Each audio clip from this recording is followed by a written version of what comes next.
May pag-asa ba ang Pilipinas na maging first world country? Sa estado ngayon, I believe. Bakit pipiliin ng business owners ang isang marketing agency like you? Magsa-social media ka pa ba? Magpa-Facebook ka pa ba? If lahat ng mga tao AI. Diba?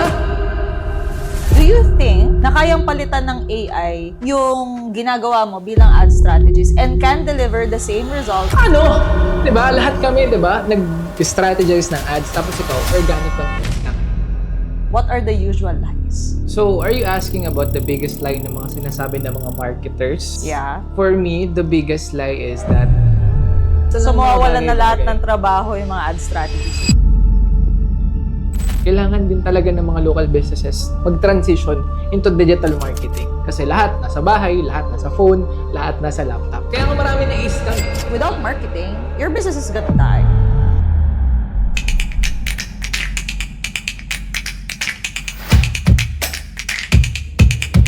Hi, this is Jasmine De Luna and I'm your AI bestie and I want to welcome you to the AI Empowered Club podcast. And dito po namin dinidiscuss at pinag-uusapan at pinagdedebatihan kung paano ma-maximize ang AI when it comes to anything about business. And of course, if you're also a freelancer, this is the podcast for you. At of course, kung paano kayo makakatipid sa operational expenses when it comes to marketing, accounting, everything. But of course, for today's video, for today's episode, ang ating focus is ang backbone at paborito ng lahat, which is marketing. Here we are! Andito na tayo sa ating first episode and we have here ang pinaka-pogi, ang pinaka-matindi at pinaka-malupit na ad strategist sa balat ng lupa, Mr. Lloyd De Leon. Hi everyone. So again, my name is Lloyd. I'm doing digital marketing for 5 years now. So I started as a freelancer and then I grew it with an agency na.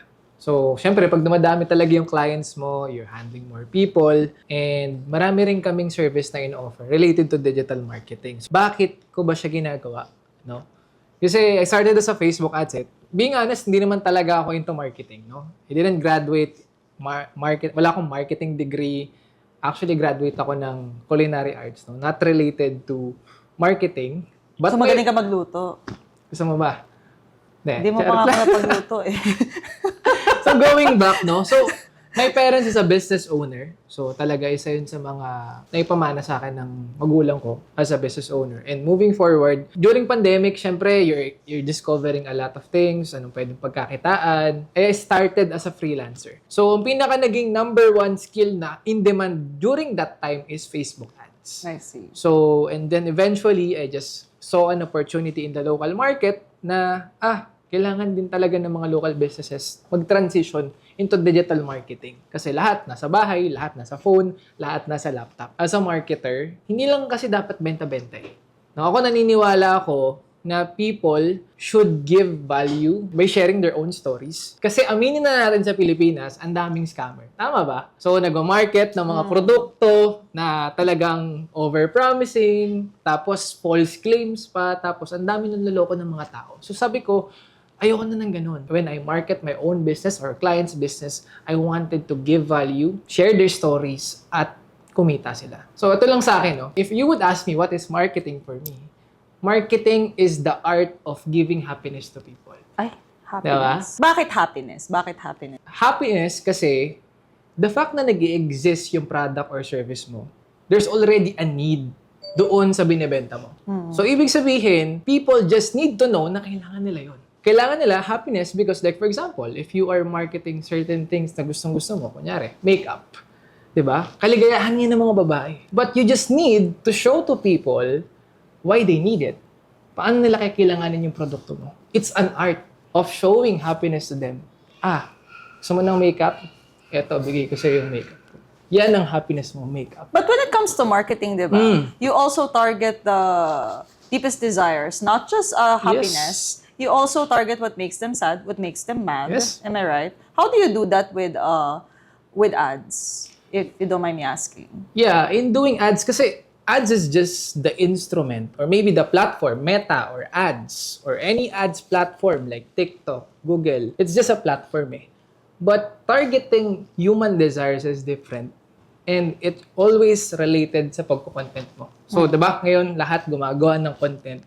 But if you know kung paano mag-isip yung target market mo, alam mo kung anong mga bagay na nagpapasaya sa kanila, ano yung bagay na nagpapalungkot sa kanila, paano sila mag-isip. Like for example, permanent human desires, no? People always want financial freedom. People always wants conveniency, no? Feeling convenient, matanggal yung stress nila, no? People want to be free. So if you tap on those deepest desires, kaya nga marami na i-scam eh. Bakit? Kasi mga scammer, tina-target yung permanent human desire nila na gusto nilang yumaman, easy money. And in line with that, no? Yeah. I have a question. I've been asking this for so many times. Kasi even before I met you, lahat ng tao na na-meet ko, na nag-a-ads, marami silang sinasabi sa akin na parang ang hirap paniwalaan. But don't get me wrong, this is just my experience. Sige na yan. But what is the biggest lie being sold in the ad space right now? Like in your industry? Kasi especially right now, we have artificial intelligence. What's the biggest lie that you've been hearing na sinasabi sa mga business owners that you think kasi we are the AI-empowered club, parang it is the right of our viewers to know. What are the usual lies? So, are you asking about the biggest lie ng mga sinasabi ng mga marketers Yeah. to get clients? Yeah. For me, the biggest lie is that instant result. Lagi kasing ganun eh. Parang it became a belief na pag nag-ads ka, automatic kikita ka ng malaki.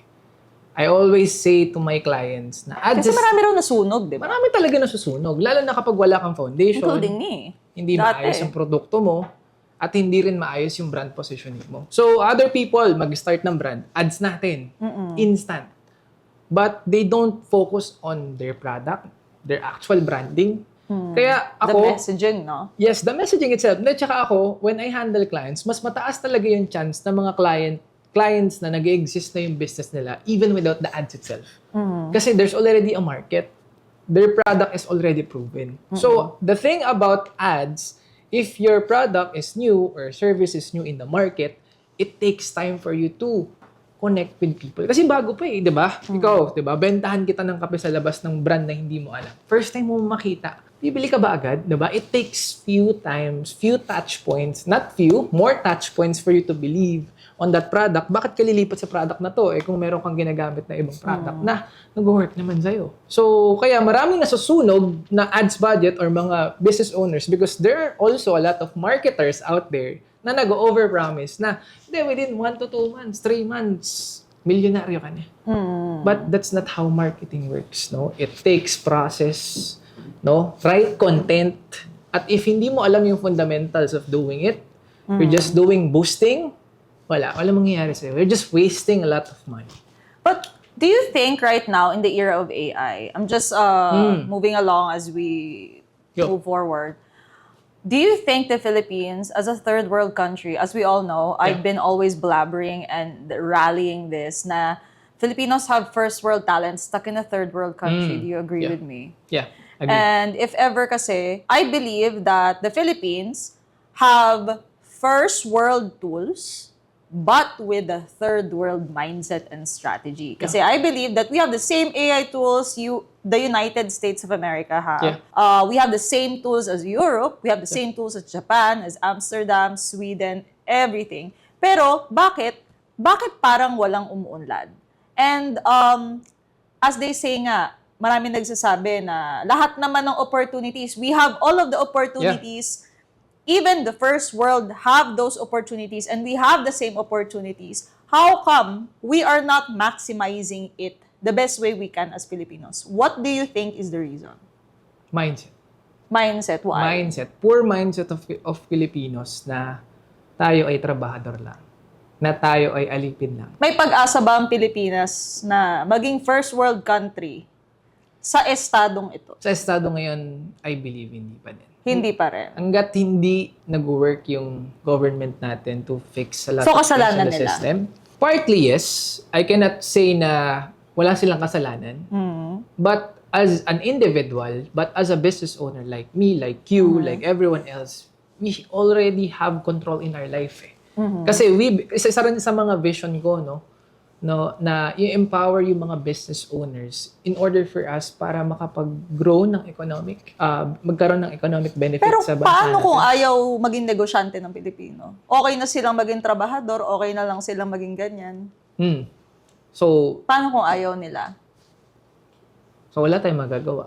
So, tayo, we have our own choices of doing things, whether we wanted to succeed in life. But there are a lot of people, like you, like me, who can influence people na dapat hindi lang ganito ang mindset natin. I agree. Diba? As an digital marketer, I always say to my clients, isa sa mga goal ko is to empower our country na hindi man magawa ng mga government employees or government kung nasan man sila ngayon, tayong mga negosyante, magtulong-tulong para maiunlad yung ekonomiya natin. Even with that part, we could also contribute. Kasi wala na tayo di ba?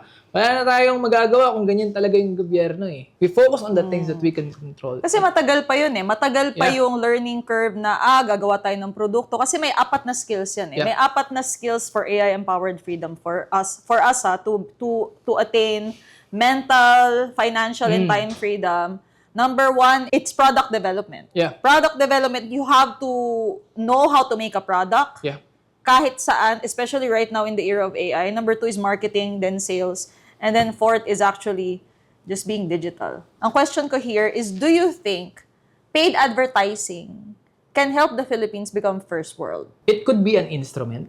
Paid advertising, yes. Kasi through paid advertising, you can reach a lot of people with the amount of budget and with the right creatives. It could help. Lalong-lalo na kapag How? may mga brand awareness. Siyempre, like for example, there's a specific campaign that empowers a lot of Filipinos, encourage a lot of Filipinos na mas maging AI literate or mas maging business mindset at mas matalino sa mga desisyon nila sa buhay.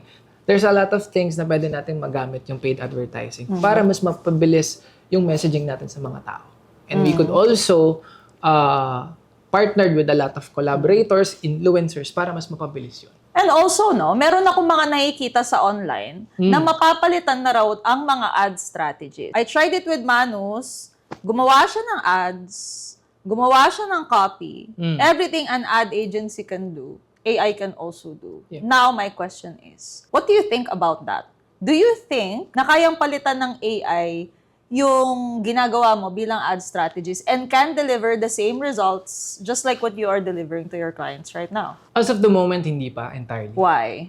I believe it needs more time and exposure nung mismong Manus with Facebook, but it slowly transitions na no? Kumbaga, pagdating sa copywriting, pagdating sa even paggawa ng mga image and quick video ads, it actually helps Manus, sobrang effective niya. Reporting ngayon, 1 click na lang. Dati, kapag gumagawa ka ng report, sobrang tagal. Sobrang bilis niya na lang mag-analyze. And it could actually do the market research for you, the competitors analysis. But the thing about it, the question is, paano mo gagamitin yun if you don't have enough background on how Facebook advertising works? So, lamang pa rin yung mga Facebook advertiser na literate pagdating sa Facebook ads. They understand the metrics, they understand the fundamentals, they understand how it works, the algorithm works, at paano mag-i-stand out. Kasi ngayon, nagagamit ko siya as an advertiser, si Manus, no? Siyempre, para makabilis yung ginagawa ko. Mag-market research, competitors, paggawa ng copywriting, the same time pagre-report. And ngayon, actually, pwede ka nang mag-prompt Yeah. Pwede ka nang mag-prompt na pag-setup ng campaign, ganitong budget, ganitong age, location, target. But at the same time, if you don't know what's inside, paano mo mapaprompt yun? So, prompt engineering is one thing, but understanding the Facebook ads ecosystem is a bigger thing. So, kumbaga, kung isang business owner na magmamanus without even background about Facebook ads in the whole, tas boosting ng alam niya, for sure, mag-spend lang siya ng so much credits, magsasayang siya ng pera, at the same time, results will not be there. I agree. So if ever, if mapapalitan nga, mga ilang taon pa? Siguro sa Pilipinas, it will take 3 years pa. 3 years. Saglit 2 to na 3 lang years. yun. 3 years pa. As in fully, so 3 years wala ka ng trabaho. Hindi naman, wala nang trabaho. Kumbaga, I would say, mabilis na lang So mga mawawalan na lahat bagay-bagay. ng trabaho yung mga ad strategies. Yung ba Hindi sinasabi mo hindi in siya 3 mawawalan years? ng trabaho. Mas mapapabilis yung trabaho ng Facebook ad strategies. At mas magiging efficient siya. Paano mas magiging mabilis at efficient? Like for example, dati kapag gagawa ka ng copywriting, sobrang tagal. Pangalawa, pag-report, one click na lang. Pag set up mo ng campaign, prompt mo na lang. So dati, it will take you how many hours for you to set up those things? Kasi pag set up ng campaign, sobrang dali. Umaamin ako, hindi ako marunong mag-ads. I don't even know what that is. Even before nung na-meet ko siya. I don't know. But nung na-meet ko si Coach Lloyd, okay, ganun pala yun. Isang pindot, bidding platform pala siya. But technically, I don't have anything, any knowledge about it at all. But the point here is, if AI can do that right now, what is your unique value proposition versus the AI that can do the job of the full marketing team? Bakit pipiliin ng business owners ang isang marketing agency like you? So sa akin, I would still choose an AI-empowered marketing agency. Kasi sabi ko nga, AI is just AI. But without your guidance, without your own structure as an agency, it will still be a question for some business owners. Kasi isipin mo, sobrang dami ng information, sobrang daming apps, sobrang daming AI tools. But the question is, anong gagamitin mo? What's the best effective way? What's the structure that you could deliver to people? Minsan nga sa mga Pilipino or even other people, di ba? Kahit andyan na lahat ng tools, it just made them confused. Kaya sa kunyari, AI marketing agency ka, empowered ka with AI, mas mabilis mong magagawa sa kanila, hindi na nila kailangan mag-isip. AI empowered, AI not empowered. powered by AI. And kasi for you to maximize artificial intelligence in the era of AI, your top secret weapon is being human. Yeah, totoo yun. Going back to being human. And also, I wanted to add, ngayon kasi, Meta is already filtering contents that are AI. Alam mo ba? I've heard. Yeah. Lahat nakikita na ni Meta. Meta knows if this is an AI or not. And Meta is actually prioritizing those people pa rin nag-humanize ng content. Imagine mo, magsa-social media ka pa ba? Magka-Facebook ka pa ba? If lahat ng mga tao AI na. Diba? Nonsense makipag-socialize. Kaya ka nga social media, you want to socialize with people. That is, there's a human touch. Imagine mo kung lahat ng ads at makikita mo sa feed mo, purong AI. Nakakasuya. Diba? Nakakasuya. Di mo alam kung sino yung totoo. So ako, parang nandun pa rin tayo sa part na I believe na what AI cannot change is number one is the creativity of the people. I agree. No? Pagdating sa paggawa ng content and humanize. No, like for example, there's a lot of thing na bago ngayon about AI live seller. I know Coach Jasmine, isa ka sa mga AI na talagang nagpo-push nito na pwede ka nang mag-live selling with AI and it just need ng itsura mo, some of your clips, ng reactions mo. Do you think it works? Yeah. Sa ngayon, Well, you know, everything that I'm doing, wala akong may tatago sa'yo. Yeah. Kaya medyo kinakabahan ako sa mga sasabihin mo na next. dapat But ka na. Charot lang. do you think Yeah. it works? You don't know the data though. I can't show you because those are my clients. But Yeah. do you think it works? As of the moment, it can work. As of the moment. Kumbaga ngayon, it can work. Kumbaga efficient siya eh. Diba? Instead, you hire some person na magbabayad ka ng 50,000 per influencer, mapapagod pa yung influencer na yun. So what May if sales naman, may i-clone sales mo na naman. lang tong influencer na to and then you use it for selling. So it always depends kung gaano ka kagaling mag-clone ng isang AI live seller mo. Ang pagkakaiba niya sa iba, na kahit walang ads, nakakapagbenta pa rin siya. Siyempre, the way she tells story to people, her Di ba natin connection to pwedeng people. sabihin yung pangalan niya rito? Pwede naman sabihin eh, but you know who you are, friend. Para lang malaman ng mga ano natin. And this person was really, really good on what she's doing. And the first time I heard about it, Idol her ka to. story, grabe, sobrang empowering, sobrang inspiring. At pinaka nagulat ako, umikita siya ng ganun kalaki, even without ads. And I was so shocked na sabi ko, ano? 'Di ba? Lahat kami, 'di ba? Nag-strategize ng ads, tapos ikaw organic contents lang. She's doing AI live selling.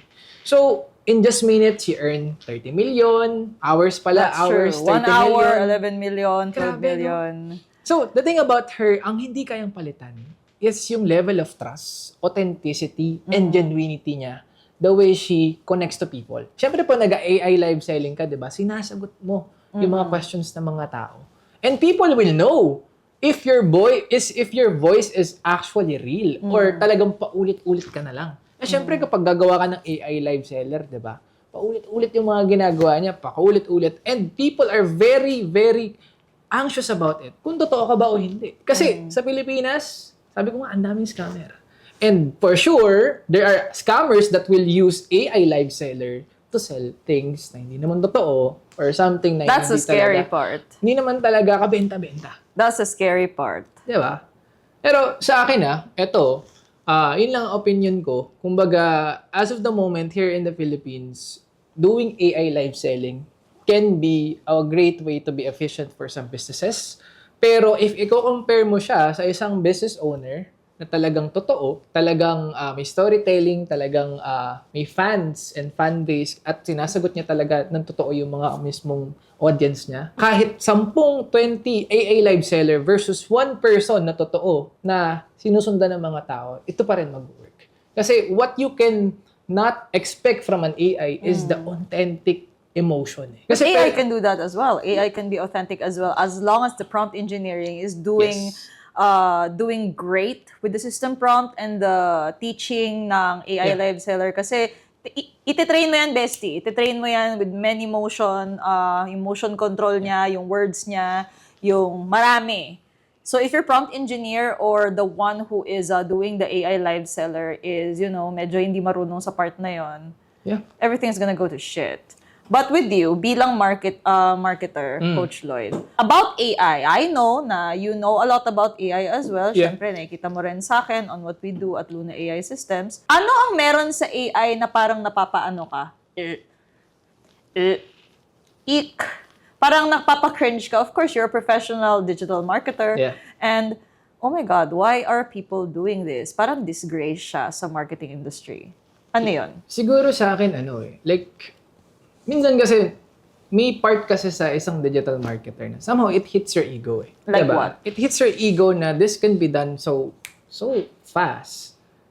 Cinematic shots that hindi Pero mo... ginawa mo siya ng 15 days. Ginawa mo siya ng pinaghirapan mo para makuha mo tong shot na to. And then when you just do the prompting, it could actually generate you ng Is that a good thing or a bad ganun thing? kabilis. Actually, it's kind of scary for digital marketers na, ang hirap kapag i-compare mo na pagdating sa efficiency. Mas mabilis talaga makapag-generate, lalo na sa mga paggamit ng ads, static image. It could actually generate you faster than hiring a graphic artist na talagang it will take time para gumawa ng isang picture or graphic na pang-ads But mo. what makes you cringe? Like, it's a disgrace sa marketing people na matagal nang nagma-marketing, 20 years, 30 years seasoned marketer, tapos AI, ganyan.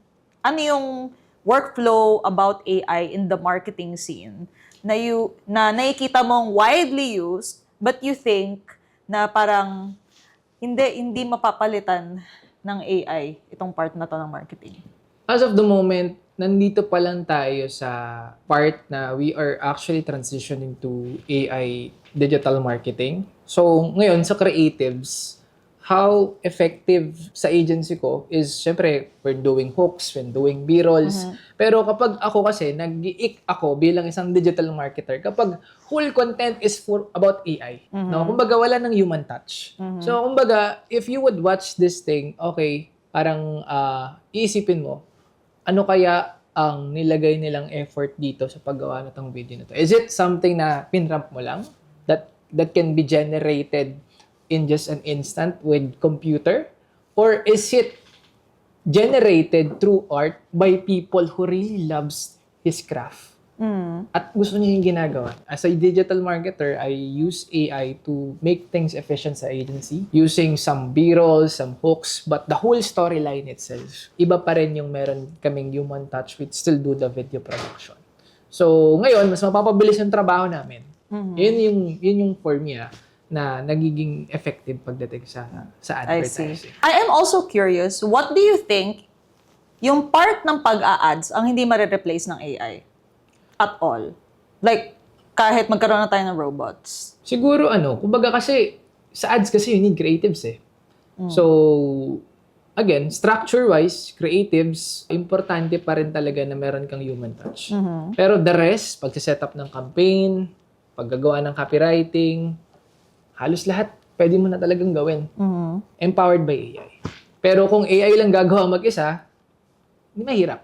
Again, you have to be literate pa rin sa isang bagay na ginagawa. Ano ang tool Yeah. na you can't live without, although I know what it is? Yeah. Ano yung tool na di ka makakatulog pag di mo nabuksan?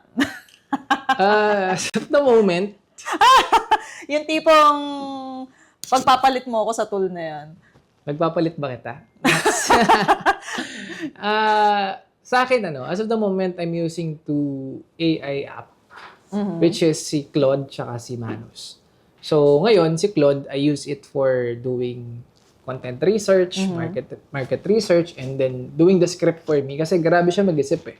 So, mas malalim siya compared kay ChatGPT. So, si Manus naman, it is already integrated Can with Manus Meta. do also what Claude can do? Yeah, actually, yes. So, Manus... But if you're going to choose at least kahit isa lang, what are you gonna choose and why? If I would be a marketer positioning, Manus talaga. Manus. Advertising Manus kasi nandun na lahat eh. Pag nag-generate ka ng report with your ad account, one click na lang, you don't need API anymore. Mas madali siyang nakapag-scan sa ads library. Mas mabilis siyang, tapos pinapakita niya pa yung ginagawa niya sa loob. Kunyari, she's doing research, pinapakita niya yung website. So, kumbaga, you see what this app is doing, what this AI tool is doing with your research. Ang pinaka nagagamit ko talaga is si Claude. Yan ang favorite ko eh. Versus Manus. Doing presentation. Versus Manus. Manus is also important pagdating sa advertiser. Kasi doon naman kami ginagamit namin pag-report. Pero again, depende talaga sa gamit eh. So ako, I prefer Claude when it comes to deep research, paggawa ng presentations, at more on script. Kasi mas feel ko talaga si Claude. Si Manus naman is more on connection talaga kay Meta since siya yung partner. About you, ikaw ba, ano ba ang pinaka ginagamit mo at hindi mo mapapakawalan na AI tool? Claude. Why? Well, Claude basically does everything for me. Claude basically does all of the workflows. Lahat, since I'm a business consultant.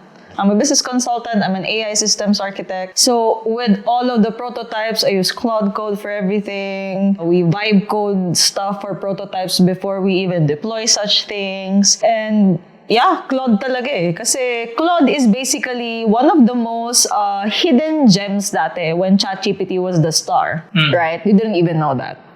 Right? And I was using Claude kasi Claude is actually really good with long documents. It can think longer, it has longer memory. Kaya kahit ako yung subscription ko with Claude, it's unlimited na. Like, take my money. Like, kahit magkano pa yan, I'll give it to you. Kasi Claude can really, write a lot of pages for you. It can write even mga sobrang habang synopsis, even make your own workflows for you sa N8N. Pero the thing about Claude, it cannot analyze video links.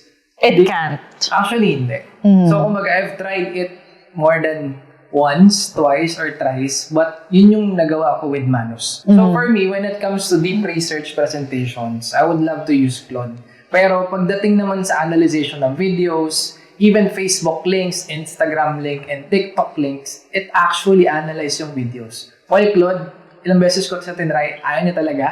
So, umbaga for me, pagdating sa mga links, videos, market research, at reportings, I would prefer Manus more than Claude. But do you think that if you're using AI and your customers or your clients are paying you a lot, do you think that's cheating? Kasi maraming nagsasabi na clients na, ba't pa kita binabayaran ng mahal? Ba't pa kita binabayaran ng mahal when AI can do it and you're using AI? Ba't di mo na lang babaan yung presyo mo? Bakit hindi na lang ikaw yung gumawa? Tama. Diba? So, syempre, kaya nga nag-hire sa akin because you know that I'm the expert and at the same time have the deeper knowledge pagdating sa marketing. And then, you're gonna ask me na if I was cheating with my clients, which is, I think not. Diba? Kasi syempre, they don't know what you do inside eh. They don't know the value kasi hindi naman sila marunong mag-ads. Like me, I don't even know what you're doing. I just see the results. Yeah, actually, you could do scripting eh, diba? Kahit sino pwede maglagay. Sabihin, gawan mo ako ng script for my ads and it could actually generate it for you. But the question is, how sure you are that that kind of structure will work? What can you say with the entrepreneurs na, ay, yung mga social media ad strategies na yan, hindi naman totoo yan, AI lang naman din ang ginagamit nila para dyan, tapos pinagkakakitaan nila tayo. Ba't di na lang tayo mag-AI diretsahan para makat cost tayo? What can you say about that? Because I've heard a lot. It's easy to say. So kung ganun siya kadali, edi sana lahat ginagawa na yun. Edi sana lahat mayaman na. Lahat talaga kumita na ng malaki with AI at the same time, advertising. So, majority of those people na nakakausap ko is that it's either na-scam sila or nagsunog na sila ng pera. Diba? Even though AI is there, but if you don't have prior knowledge about it, it cannot work efficiently. At most probably, pwede ka pang makakuha ng malaking risk at malugi ka sa negosyo. But what's the biggest pitfall ng mga negosyante na ganun mag-isip, na nag-aaral ng AI? Na, AI na lang, okay na yan. AI lang ang kailangan ko para umusbong tong bago kong negosyo. What are the things that they need to consider? Of course, lalo na sa brand, na halimbawa they are building a brand. What are the things that they need to consider most of all when it comes to marketing? Yeah, siguro sa akin, it's mastering of what they're doing.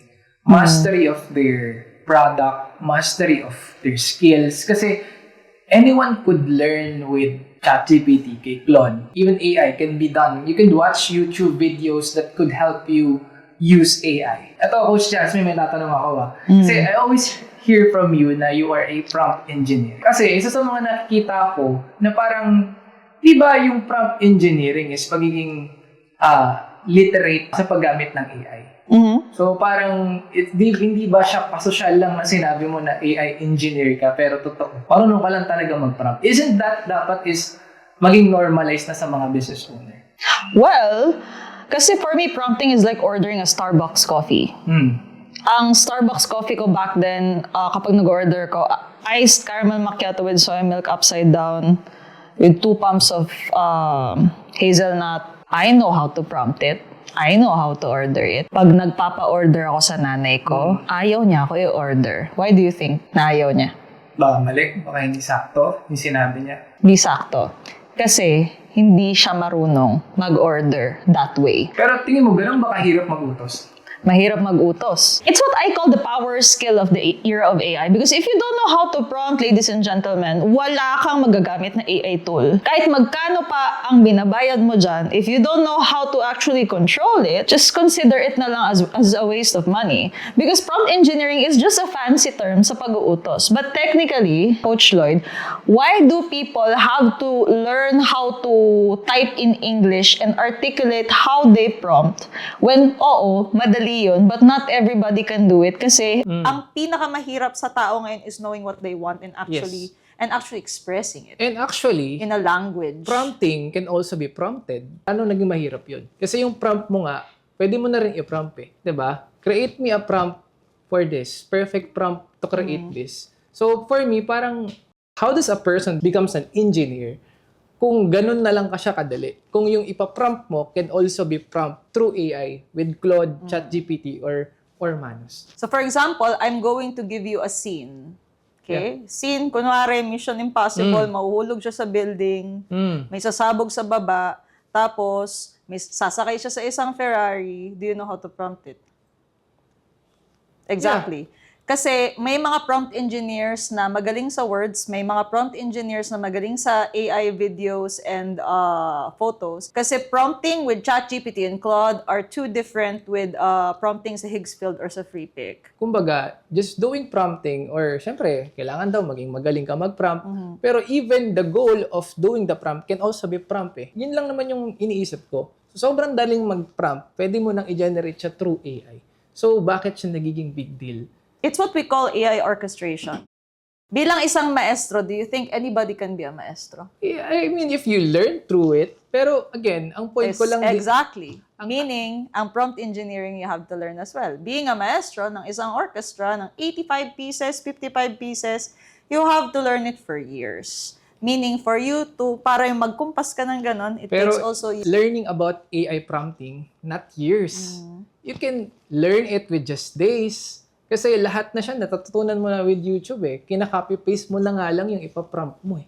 So how does it become so complicated na para sabing orchestra? I think I would agree na kailangan magkaroon ng title because learning a lot of vocabulary words and how to use them in the prompt is actually something na hindi naging madali, even for my team. I have paid prompt engineers just to fine-tune a RAG agent. So, ladies and gentlemen, a RAG agent is a chatbot. Yung parang ano na siya, like sa Lazada, Shopee, sa Messenger, you think somebody is responding to you, but it's an AI na talagang trained with billions of words, millions of texts, just to be as smart as that. Yung parang tao na siya. I have seen people hire a lot of prompt engineers just to fine-tune a RAG agent. Why do you think that is? Maybe it needs If more anybody can learn specifics. I'm not pertaining everything for creating AI agent. No, I'm just saying about prompting. Yeah, prompting is a general Generalization. term for everything. Prompting is literally how you can control AI. So, an engineer, I cannot control a machinery sa San Miguel Brewery. I can't. But, remember, only an engineer who knows how to manage and how to operate such machineries can operate that. And that is the reason why prompt engineers are engineers. It's because they can prompt their way nang hindi nagsasayang ng oras. Prompt engineering is a skill. It's not actually a position dito sa Pilipinas. In the States, probably. But here, prompt engineering is just what we call engineering words for AI to understand it better. But the question is, in a scale of 1 to 10, how easy it is to be an AI prompt engineer? It's not easy. Anong ipoprompt? And like, for example, I'm a business owner. So I just wanted to fix the system and to improve the way of doing things pagdating sa operation, maybe with my financial. So, how easy it is for me to prompt. Sa Kunyari, 10 utos mo sa sekretarya mo, lahat ba naintindihan niya? it depends on the secretary. Or it depends sa utos mo kung malabo ka? Kung malabo ka, hindi talaga maintindihan. Exactly. So kasi parang napapansin ko lang, habang tumatagal, dumadali na kasi. Kasi sabi ko nga kanina noon, yung Google Search Specialist, sobrang big deal. So, ang tanong ko dyan, dadating ba sa panahon na yung pagiging AI prompt engineer ay magiging parang Google Search Specialist na lang ng 2005? Kasi hindi na siya ganun ka-big deal. Yeah, of course. With some time. Sa question mo kasi kanina, if prompt engineering is going to be as easy as something like you're just reading a book, the answer is yes. But definitely, prompt engineering is a whole wide spectrum of things. Pero Coach Lloyd, no? Yeah. Marami ako nababasa sa social media as well that 90% of businesses daw or business owners think na marketing is the most overpaid department of all. And the most, lagi na lang malaki yung binabayaran pero hindi naman nag-work. And my question is, what do you think ang mali nilang ginagawa sa part na yun? Mali ng business owners o mali ng mga marketers? Mali ng business owners. Tama naman din sila.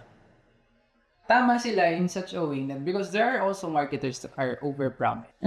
Diba? Imagine if you are a business owner who's earning this much, like for example, you're earning 500,000 per month, and then there's an agency that will charge you almost the same revenue that you have. At the same time, not delivering, overpromise, at marami akong ganun kilalang mga marketers na ganun. Na syempre, if you also have care with that business owner, hindi ka magiging gaman, hindi ka magiging tuso in doing those stuff. So for me, importante ang marketing. Why? Because marketing gives you the sales, business opportunity para mag-grow yung business mo. So without the actual demand, paano ka makapagpasahod sa mga tao? Paano gagana ang operations? And most of the time ngayon, in this era of digital marketing, maraming mga negosyo ang hindi na tumatakbo without marketing. Aesthetic clinics, dental clinics, mga service-based business, e-commerce business. Without the actual ads, paid advertising, hindi na sila makabenta. Because right now, in order for you to reach those people na target market mo, you need paid advertising. You need content creation. So, nagiging mali lang naman ang isang business owner na overrated ang digital marketing if they don't see the value. And marami kasing mga marketers makapag-charge sobrang laki, they don't care about the business, hindi naman kumikita ang isang negosyo, kaya nawalan talaga ng value, di ba? If ikaw ang negosyante, kumikita ka ng ganitong halaga, Tapos sinacharge kita ng kalahati ng kinikita mo per month, pero yung sales mo ganun pa rin. That's overpromising. Nagdagdag ka lang na expenses, pero hindi naman tumaas yung sales mo. So, hindi naman kasalanan lahat ng mga negosyante, but there are also marketers na overpromise.